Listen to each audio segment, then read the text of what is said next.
भोकाल जहर घाटी। लेखक संजय गुप्ता। चित्र जसवंत सिंह नार। संपादन मनीष गुप्ता। महर्षि गाजो बाजो के भाई महर्षि राकुदेव का 10 वर्षीय पुत्र तिल्ली उनकी आज्ञा पाकर कठिन कठोर तपस्या करता है और उनसे कई मंत्र सिद्धियां प्राप्त करता है और साथ ही प्राप्त करता है 3 शक्तियां, विषैली, गरला और जहरीली। और जहर घाटी में जाने के लिए तिल्ली को इन सब शक्तियों की आवश्यकता होती है और भोकाल की मदद से भोकाल और तिल्ली जब जहर घाटी में जाते हैं तो उन्हें देवी विषैली की जरूरत पड़ती है। देवी विषैली भोकाल और तिल्ली को विषाणु से बचाते हुए अपना बलिदान दे देती है, परंतु भोकाल और तिल्ली को बचा जाती है। उसके बाद भोकाल और तिल्ली का सामना होता है विष रूप से और उसका सामना करने के लिए तिल्ली पुकारता है जहरीली को, जो जहरीली भी विष रूप का अंत कर देती है, परंतु साथ ही साथ उसका भी अंत हो जाता है। उसके बाद भोकाल और तिल्ली पहुंचते हैं एक गुफा के आगे। यहाँ तक की कहानी दोस्तों आप जहर घाटी के पहले भाग में पढ़ चुके हैं। अब उसके आगे तभी गुफा भरभरा कर भयानक आवाज़ से तड़ाड़ उठी और उन्हें दिखाई दी गुफा में से एक आँख और भयंकर धमाके के साथ टूट पड़ी गुफा की दीवार। अद्भुत फुर्ती के साथ झपट कर उठा लिया उसने तिल्ली को। तलवार की धार चमक उठी भोकाल की। ठहर दानव, जिंदगी के दिन पूरे हो गए क्या तेरे, जो हमारे सामने आ खड़ा हुआ। दानव की कठोर खाल से टकराई तलवार। हाय, कोई असर नहीं। जैसे फौलाद से टकराई थी भोकाल की तलवार। तेजी से हाथ घुमाया दानव ने और भोकाल को पकड़ से निकलती चली गई तलवार। उसका घूंसा भोकाल के ऊपर बहुत तेज पड़ा था और गुफा की चट्टानों में जा फंसी वह तलवार भोकाल के हाथ से छूटकर। तभी तिल्ली के मुंह से निकला मंत्र उसके हाथ में प्रकट हुई एक तलवार। राकू! एक जबरदस्त वार किया उसने। दानव, यह दिव्य तलवार तेरी कठोर खाल को अवश्य काट देगी, परंतु वह दिव्य तलवार भी भोकाल की तलवार की तरह ही असफल साबित हुई। दानव ने उछाल फेंकी वह तलवार भी और भोकाल की तलवार के साथ ही जा धसी वह तलवार भी।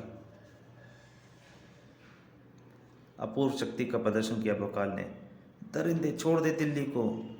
दर्द उसका एक घूंसा लगा था। दर्द से तिलमिलाया दानव और उसने उछाल फेंका तिल्ली को कठोर चट्टानों की ओर। इन चट्टानों से टकराकर बच नहीं पाऊंगा मैं। कलाबाजी का सुंदर प्रदर्शन करता हुआ तिल्ली सुरक्षित आ खड़ा हुआ धरती पर। बच गया मैं, पर अब न बचेगा यह दानव। तिल्ली और भोकाल दोनों इकट्ठे झपटे दानव पर। अब इसे छोड़ना मत भोकाल, इसे ठगने लगाकर ही सांस लेना तिल्ली। और उसको शरीर को धकेलते चले गए दोनों चट्टानों की तरफ, जहां से भाग झांक रहे थे खून के प्यासे उनकी तलवार के फन। भरपूर शक्ति के सब बावजूद ना संभल पाया था दानव। तेजी से लड़खड़ाया दानव, उसका भीम का शरीर जा धंसा उन तलवारों में। दोनों तलवारें दानव के पीठ में पेवस्त हो गई थी। दानव की आखिरी भयानक चीख गूंज उठी, उससे गूंज उठी पूरी गुफा। अपनी तलवारों को लेकर जैसे ही दोनों घूमे उन्हें आवाज सुनाई दी, भूखंडी। उस भयंकर शख्स को तुरंत पहचान लिया दोनों ने। झड़ोदा तुम? हाँ मैं। तुम दोनों ने खुंखारा जंगल को नष्ट करके अब जहर घाटी में तबाही मचाई है। इसके भयंकर परिणाम तुम्हें भुगतना पड़ेगा। दोस्तों, खुंखारा घाटी को तिल्ली और भोकाल ने किस तरह से नष्ट किया, ये जानने के लिए आपको पढ़ना पड़ेगा इससे पिछले भाग कपाला। और इस कहानी की पूरी जानकारी के लिए आपको सबसे पहले पढ़नी पड़ेगा इसका पहला भाग तुरीन। मेरी आपसे प्रार्थना है कि अगर आप इस कहानी का पूरा आनंद उठाना चाहते हैं इस कॉमिक का, तो कृपया इसके पिछले 2 भाग जरूर पढ़ें, तुरीन और कपाला। इसका अंतिम भाग जहर घाटी जो अब जारी है। भोकाल ने किया तलवार का वार। पेड़ों के तनों फूल पत्तियों से हमला क्या मुकाबला करेगा तू चड़ोदा। कंटीला तना कट तो गया, किंतु तुरंत ही तना फिर उतना ही लंबा हो गया और कंटीला भी उसका वार भोकाल को झेलना पड़ा। पहले भी तुम्हें इन फुट पत्तियों जकड़ कर मारा था ना भोकाल, इन्हीं में जड़ कर आया था ना मैं तुम्हें। उफ। तिल्ली भी कूद पड़ा मैदान में। उसकी तलवार ने बनाया जड़ौदा की भुजा में जख्म, और इस जख्म से तेजी से निकली एक बेल और लिपट गई तिल्ली गर्दन से। हाँ, यह बेल तो नरबख्शी है, मेरा खून चूस रही है। बेल को काटने के लिए जब उसके हाथ को जकड़ लिया एक दूसरी बेल ने। उफ, मेरा हाथ भी नहीं हिल पा रहा। उसकी सहायता के लिए बढ़ते भोकाल को भी न बड़ा बख्शा जड़ौदा ने। ही भूकंडा, बाल को टक्कर हमेशा बराबर वालों से ही लेना सीखो, समझे। बेबस हो गए थे एक समय दोनों महावीर, और तब तिल्ली के कंठ से निकला वह नाम, देवी गरला मदद। मानव आकार में आते ही चाबुक लहराया गरला ने। महापुरुष, मैं आ गई। जमीन से टकराते ही चाबुक से विष की भयंकर लपटपाई। सबक सिखा दूंगी आपके दुश्मन को अब। एक बार फिर लहराया चाबुक और लिपट गया उस नरबख्शी बेल से जो कि तिल्ली को लपेटे हुई थी। चलाक विषैली लपटों ने जला डाला था नरबख्शी बेल को। चाबुक लहराता चला गया। अब की बार उसका निशाना था वो कंटीली झाड़ी जिसने भोकाल को अपना कब्जे में दे रखा था। इस तरह से दोनों को आज़ाद कराया गरला ने। धन्यवाद देवी गरला, यह तो मेरा कर्तव्य था महापुरुष। अब देखिए मैं कैसे इस दरिंदे को मचा रखाऊंगी। शुक्रिया देवी गरला, भोकाल भी क्या उठा। चाबुक सड़का गरला का। अपने चाबुक को सारा विष इसके जिस्म में निचोड़ दूंगी। ही भूखंडी, मजा आ गया लड़ाई का। क्या उछल कूद करवाई है इस छोकरी ने। फिर लहराया चाबुक। एक बार भी लिपट गया ये तेरे जिस्म तक तो सारी भूखंडी निकल जाएगी। किंतु इस बार झपट कर थाम लिया जड़ौदा ने चाबुक को। अब तेरी सारी जिदारी खत्म कर दूंगा। अगले क्षण चाबुक उसके हाथ में था। अब जड़ौदा ने फटकारा वही चाबुक। कैसा लगा अपने ही विष का स्वाद। गरला के जिस्म पर नाच गई विष की लपटें। भोकाल व तिल्ली लपके आए। देवी गरला, चाबुक काट डाला उनकी तलवारों ने। भोकाल चढ़ दौड़ा था जड़ौदा पर। जड़ौदा, नीच दरिंदे। तिल्ली ने संभाल लिया था गरला को। देवी विषैली और देवी जहरीली के बाद देवी गरला, आप भी हमें छोड़कर चली जाएंगी क्या। आखिरी सांस ले रही थी गरला। मुस्कुराई और बोली, महापुरुष, इतना ही साथ था हमारा। शायद दुख इस बात का है कि आपका काम पूरा न कर पाई। उसने अपना स्वर्ण दांत तोड़ा और तिल्ली को सौंप कर बोली, महापुरुष, शीघ्र इसे अपने मुंह में रख लें। यह जादुई दांत आपको अद्भुत शक्ति प्रदान करेगा। मुट्ठी में भींच लिया वह दांत तिल्ली ने। इधर अगले ही क्षण प्राण छोड़ दिए गरला ने भी। उफ देवी, मुझ नश्वर प्राणी के लिए आपने अपने प्राण त्याग दिए। उसने मुट्ठी में दबा दांत गरमाने लगा। मुट्ठी कोल दांत उसने अपने मुंह में डाल लिया। भोकाल की तलवार से टकराई जड़ौदा की वह अद्भुत तलवार। तुम मेरा कुछ ना बिगाड़ सकोगे, समझे।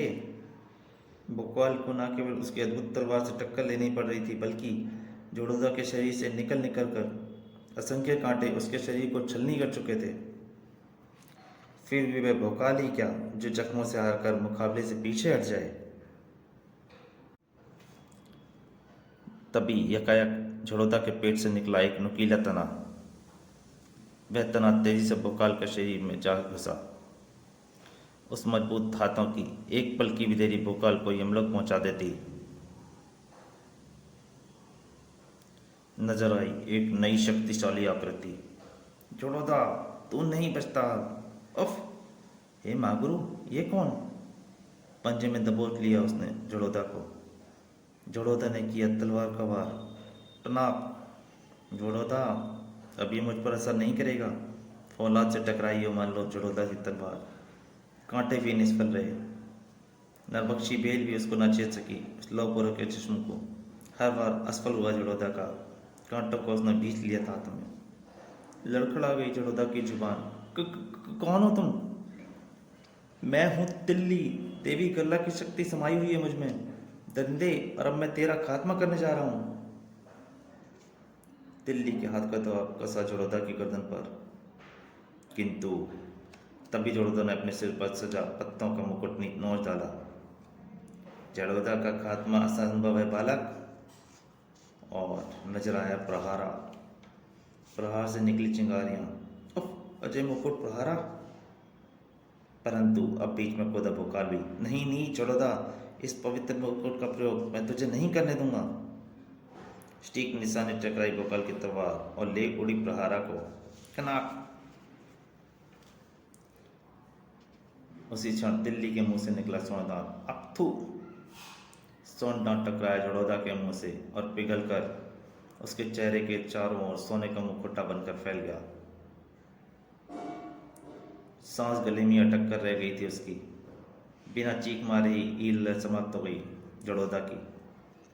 सोनदान मुंह से निकलते ही दिल्ली वापस अपने पूर्व रूप में लौट आया था। दोनों मित्र गुफा में ढूंढने लगे वह चीज जिसके लिए वे यहाँ आए थे। मंडोक का दूध और महारानी रसिया दोनों यहीं मिलेंगे हमें। बहुत परिश्रम के बाद आखिर वे सफल हुए। महारानी रसिया, मंडोक का दूध।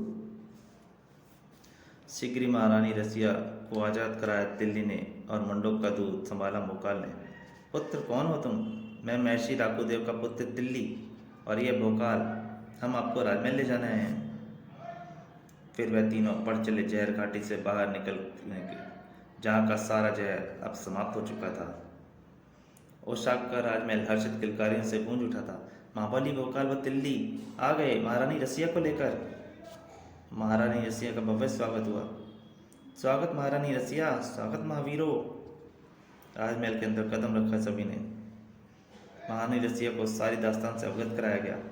इस तरह आपको ढूंढने व खुंखारा का आतंक समाप्त करने के चक्कर में राजकुमारी तुरीन व सुल्तान जड़ोदा द्वारा बेहोश कर दिए गए थे। तब मंडोक का दूध महर्षि को सौंप दिया गया। महर्षि ने वह दूध तुरीन व सुल्तान के मुंह में डाला। इन्हें जल्दी ही होश आ जाना चाहिए। कुछ ही क्षणों पश्चात दोनों ने नेत्र खोल दिए। माता श्री, कहीं ये कोई स्वप्न तो नहीं है? अपनी माता श्री रसिया को देखकर तुरीन बहुत चक्की रह गई थी और कुछ देर लगी उसे विश्वास करने में। और फिर कूद कर खड़ी हुई और जा लगी अपनी माँ की छाती से। माता श्री! बेटी तुरीन, ओह मैं कितनी खुश हूँ आज। माँ बेटी का मिलन दिल को छू गया उपस्थित प्रत्येक व्यक्ति को। इधर सुल्तान भोकाल से गले मिला। मित्र, तुमने अपनी जान पर खेलकर सुल्तान की जान बचाई है। मित्र की मुसीबत में अपनी जान की कीमत नहीं होती सुल्तान। अब तुरीन को भोकाल ने सौंप दिया प्रहारा। यह लो राजकुमारी, तुम्हारी शान, यह प्रहारा मुकुट मैं लौटा लाया हूँ। मेरी जिंदगी भी तो तुम ही लौटा के लाए हो भोकाल। दोनों फिर नेत्र जाल में फंस गए। प्रिय, तुम्हारी जिंदगी पर आँच कैसे आने देता भोकाल? ओ प्रिय, तभी तो अपनी जिंदगी तुम्हारे नाम कर चुकी हूँ मैं। प्रेम के इन मूक शब्दों का जुबान को सहारा चाहिए था और बिना जुबान के। बाद में राजकुमारी की महारानी रसिया भव्य ताजपोशी की गई। महारानी रसिया जिंदाबाद। बधाइयों के लंबे सिलसिले के पश्चात खड़े हुए महर्षि का आजू बाजू।